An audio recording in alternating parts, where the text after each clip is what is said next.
What's going on, guys? It's Kyle with Finance Bro here, and today I'm going to give you guys some crazy news updates that's happened over the last couple of days.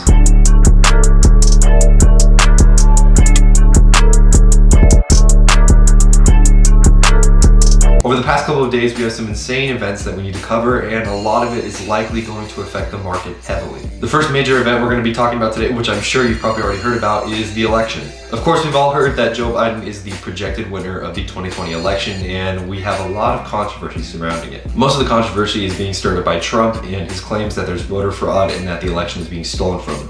Of course, there's not a lot of evidence to back this up, but Trump will be pursuing this apparently legally in the courts. What's to come of this, we're not really sure yet, but on January 20th, Biden will be elected the 46th president of the United States. Because of this decision, we're seeing stocks concerning weed, electric vehicles, and clean energy skyrocket today in the market. I mean, just look at these graphs. It's insane. The decision to make Biden president seems like one that the market's taking with pretty open arms, and we're seeing a lot of green today. Only time will tell if this decision is good for the market long term, but for now, we have to wait and see.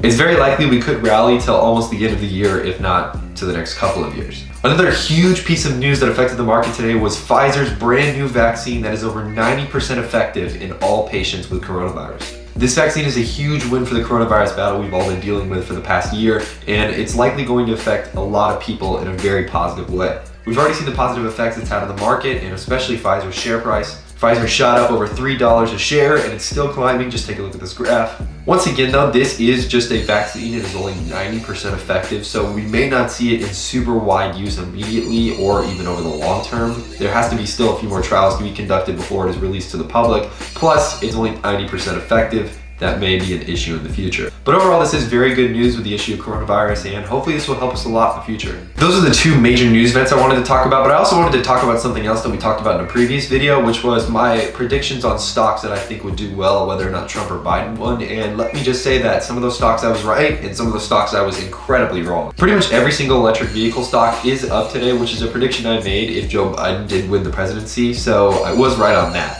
Now, one of the big mistakes I did make in my prediction was that I thought that because Joe Biden was going to be elected, I thought the market would get scared and a lot of people would start selling because he's unproven as a presidential candidate. The market has been rallying for the last week in anticipation for who the president would be, and today's no different. We're seeing huge gains in all kinds of stocks, and every sector is doing very well. There is still some chop involved if you look at the graphs, but overall we're looking at some pretty good market sentiment for the next couple of days, maybe even the next year. I just wanted to point that out and say once again that I am not a financial advisor. This is not financial advice. Everything I say is purely speculative and for entertainment purposes only. Please consult somebody before you make any kind of investment in the stock market. Do so at your own risk. But overall, if you're looking to get into the market right now, I would definitely say, as always, be careful, do your due diligence, do your research, make sure you know what you're getting into before you invest into it. Again, this is all in proven territory. We haven't had a Democrat in office in the last 4 years, so who knows how the market will react. Hopefully it does better. We will have to see. But overall, guys, that's all I have for you guys today. Just a quick news update to get you guys filled in on some of the information that will affect the markets likely. And yeah, make sure you guys take care. Good luck with your investments. Stay safe. I'm not a financial advisor. This is not financial advice. My name's Kyle with Finance Bro. Take it easy.